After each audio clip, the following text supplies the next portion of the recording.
How do we make the classroom so interesting and engaging? Though there are, much attempt is taking place nowadays to bring conversational Sanskrit, some changes in the teaching methodology, but it is not satisfactory. So, I would like to share with you all the way we have designed this whole curriculum, keeping the main purpose of education as the central aspect and organizing the whole curriculum around that, so then it serves the purpose of education.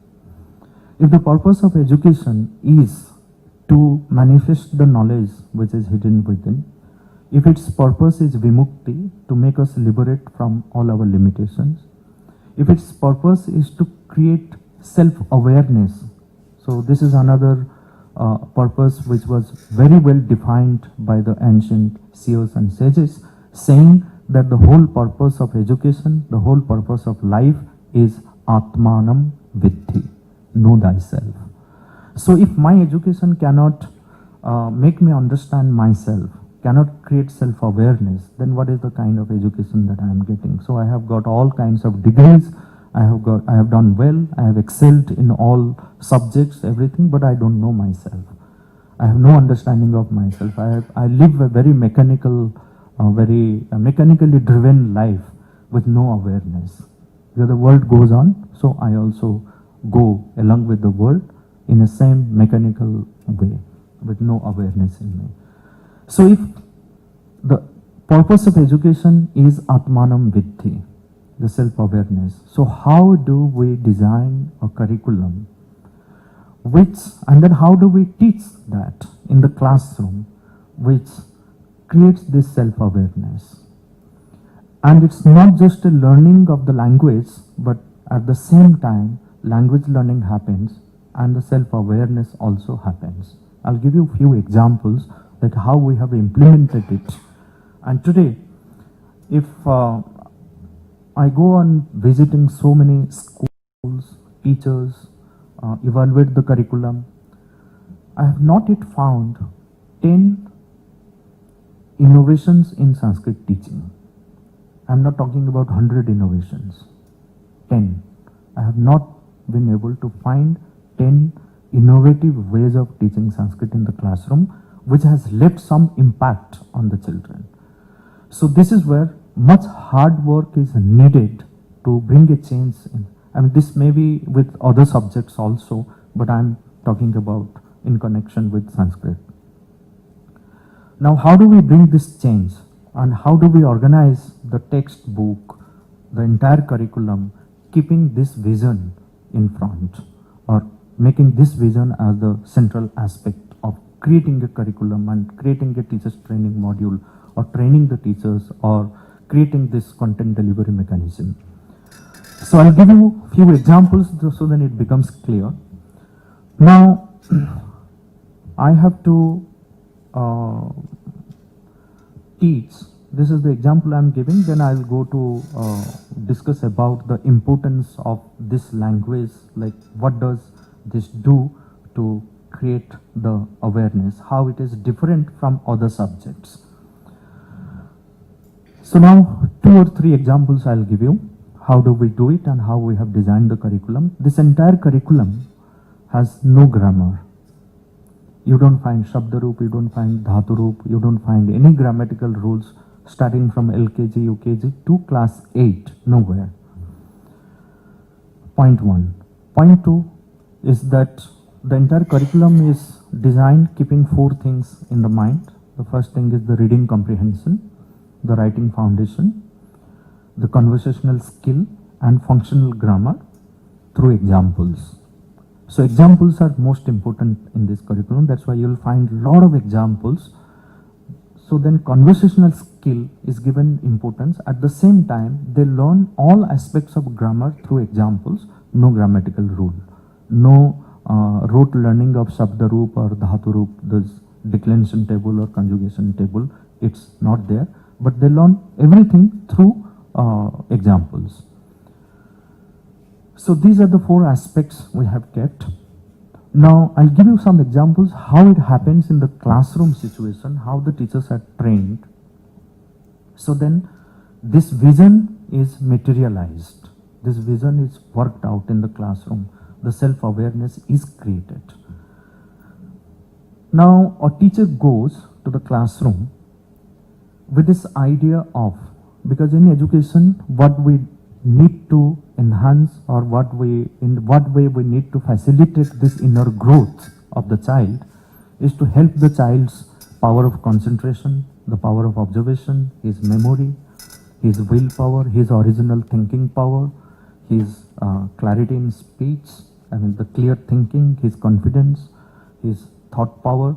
All these things have to be taken care of through education.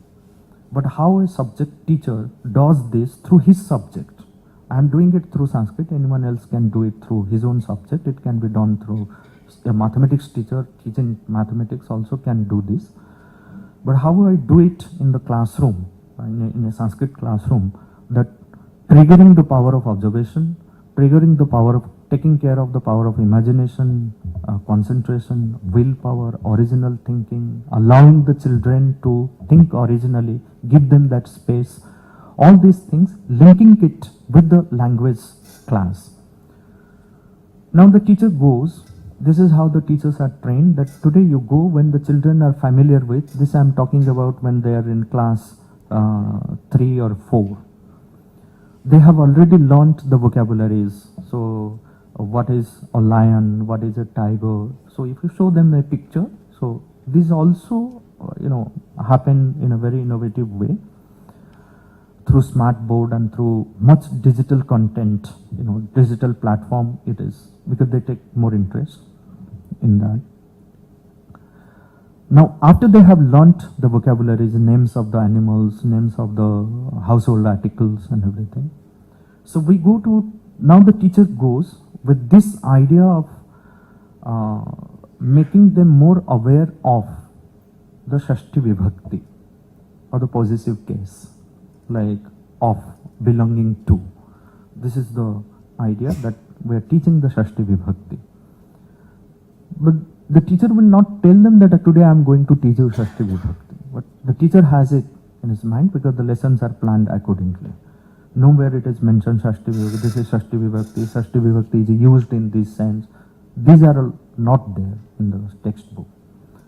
So what is this activity? It is mainly activity based. Hundreds and thousands of activities we have created to teach various aspects of the language, various aspects of the functional grammar. Now, and then triggering the power of observation. This is the target. So, triggering the power of observation, then teaching Shashti Vibhakti, how both are combined. So the teacher goes with 2 sets of say PowerPoint presentation or flashcards. On one side you have got the animals, their faces or full animals, so then they can recognize this is Simha, a lion, this is tiger, Vagra, or this is Gaja, elephant. On another side, the teachers take the footprints. Believe me, many people, even adults, can recognize the animals by looking at their face or the shape, but never a footprint, because we have never observed. The footprint of the horse is different from the camel, the dogs is different from the cat. And when you ask them, so we put a simple question, Kasya pada chinnham, whose footprint? Now children initially are confused, so initially they will try to find out Gaja because it's huge. Then slowly they will try to find out what is what.